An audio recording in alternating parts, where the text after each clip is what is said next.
Hey, it's the Chief Bonding with board games and RPGs. So I've been using the OpenAI DALL-E 2 for some of the art in my Blade Runner role-playing game. And because of that, I also had access to OpenAI, the ChatGPT. And today I was thinking, let me play around with that a little bit. And you basically, with the DALL-E 2, you type in what you want brought up as a picture. And in the chat format, you type in, say what you want in a paper. So I asked the AI to explain role-playing games to a new player. I thought, I'm always trying to do this. I can think of some ways I would do it. And I think I'll be able to see how this AI handles the job. And oh my gosh, not only was it good, I'm going to show you its first attempt. Then you can ask it to try again. It did a second attempt. I thought, dang, that might even be better than the first one, which was good. And then I thought, let me do a third. And so I've got all three attempts here. We're going to go through, we're going to look at them, we're going to break them down, and I'm curious in the comments to see which one you like. And at the end, I will show or reveal my favorite interpretation. I had every once in a while, I was like, but it was still a great way to explain RPGs, role-playing games, to a new player. So I thought, this thing's crazy. Now I'm going to throw up photos as I go. So we're going to start with the very first attempt. The photo's up on the screen now. So you can see again at the very top, it's explain role-playing games to a new player. That's the simple question, same question for each one of these attempts. And I'm going to tell you, each one of these 1, 2, and 3 attempts started out identical. So you can see the role-playing games, RPGs, great, are a type of game in which players assume the roles of characters. Now this is again attempt number 1, and you can now see that in a fictional setting. I love that. So they put in a fictional setting and interact with each other and the game world through dialogue and actions. That's perfect. I'm like, yeah, that's wonderful. So the whole section here, this first section, is kind of explaining the people gathering. You can do it in person around a table. The fact that you can go online, and then it names the platforms that folks are using, Discord and Roll20. I was like, look how I just dropped those in. So right off the bat, this opening is focusing on the people gathering. And how you can do that around a table or online. So breaking down, and each one of these examples, 1, 2, and 3, each broke it down into 4 simple paragraphs. So the second paragraph is in an RPG, and most of them started, one of them says in most RPGs, but each player typically, I love how they put in typically, creates a character, because sometimes you're fed a pre-done character. So very nice, good touch. And then the idea that the heart of this character is the characteristics, the abilities, and the backstory. I was like, Then it comes in that we get our first mention of the GM, the game master, who sets the scene and presents the players with challenges and situations to overcome. So now we've gone from kind of the people gathering to what's the player doing, creating a character, and that one of the folks gathered is also the game master and what they're doing. And I was like, man, that is perfect. And then circling right back to the fact that the GM determines the outcome or outcomes based on the rules. So that's the dice rolling. I thought this could have been explained maybe a little bit better, because it's not like the GM's just yay, nay, but it says the rules of the game and the player's actions. So not only are the rules, so the dice rolling or their skills or whatever, but also the actions taken by the players. So you can see this concert, this dance that's occurring between the players and their characters and the GM and the problem situations. Again, I thought that's a great paragraph to explain what's going on. Moving into the third paragraph, you can see that the RPGs are played in a variety of settings and genres. So it's really opening up, hey, this can be anywhere. They then get specific, yet still general. Fantasy, science fiction, modern day. And then a really nice touch here is, again, they name in Dungeons and Dragons, Shadowrun, and Vampire the Masquerade. And I was like, wow, they popped those in really nice, letting you know that there are, of course, Dungeons and Dragons is first. It's got the most players, but there's other ones out there.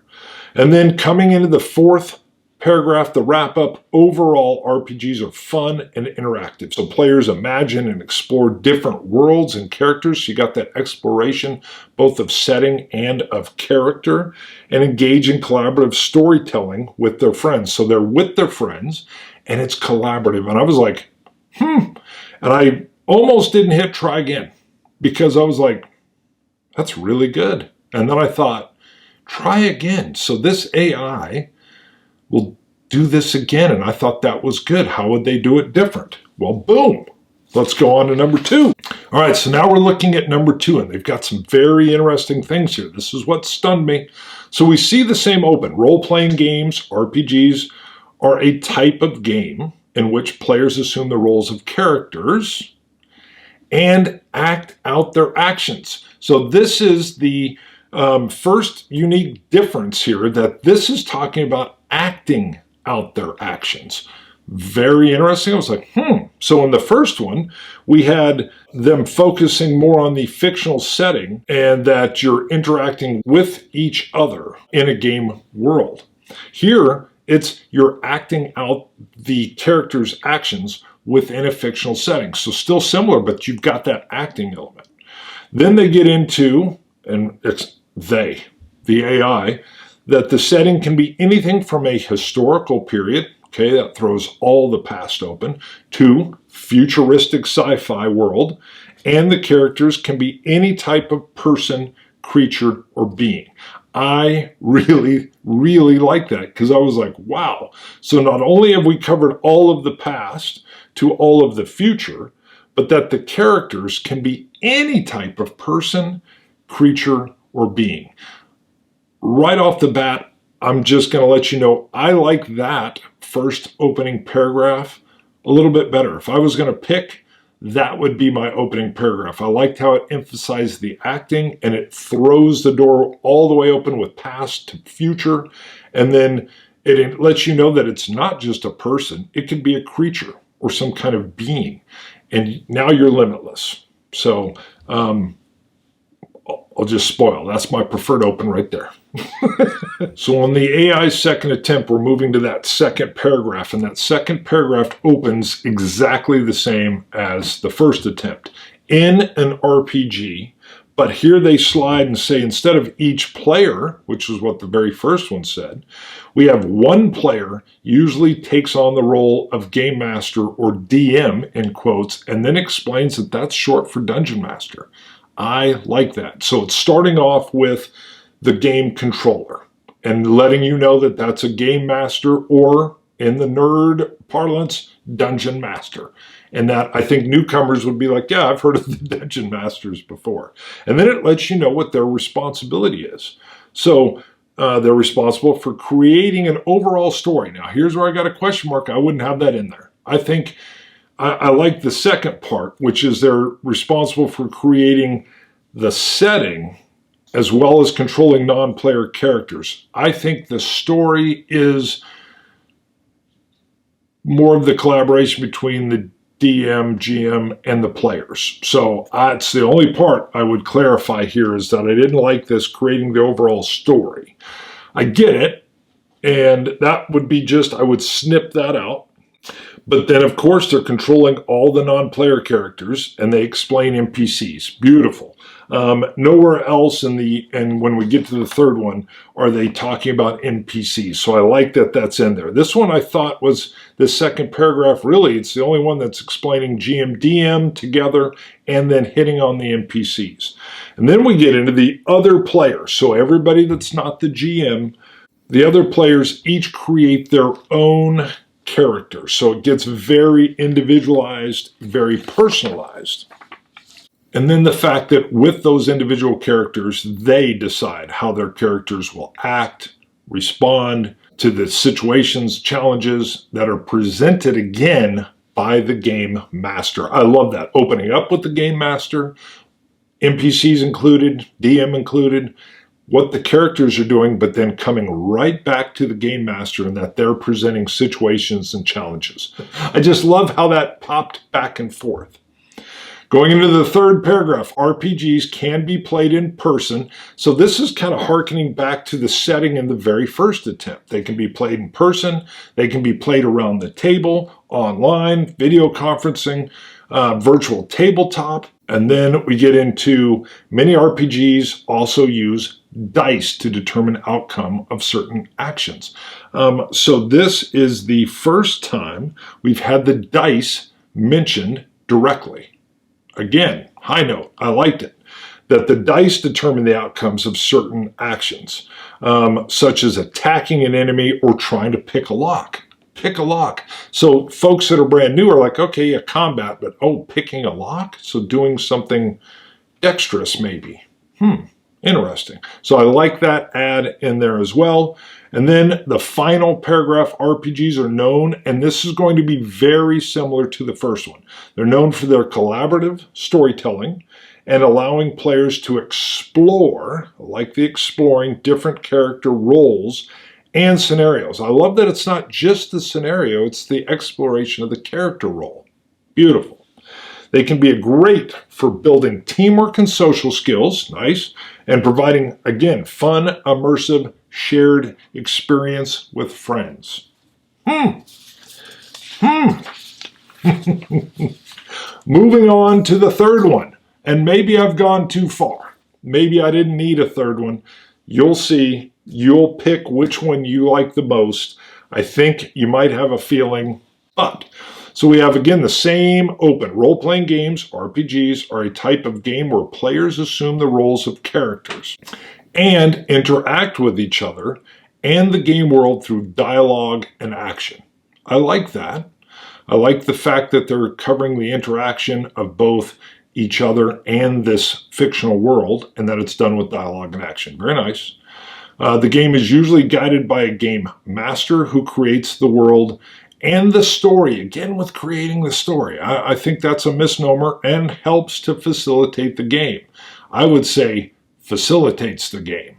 So I have a few problems. I would not use that open. I like that GM explanation that was in the second one a little bit better than this, but still very good for anybody, let alone an AI. Moving into that second paragraph, this is the one that's slightly different. In most RPGs, the other ones started with in an RPG. So this one, you got a little caveat here. In most RPGs, players will create their own character and decide on their characteristics, abilities, and backstory.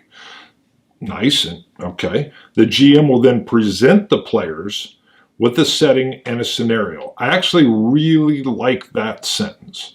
I like the presentation of the setting and the scenario. Very nice. Now, obviously, I think the players generally kind of know what they're getting into. So the setting they may know, but setting and scenario could be, where are we starting at? Are we in a dungeon? Are we in a tavern? What's going on? And the players then decide how their characters will act. I love the act again in there, and respond. So you're back to player agency and the challenges presented to them.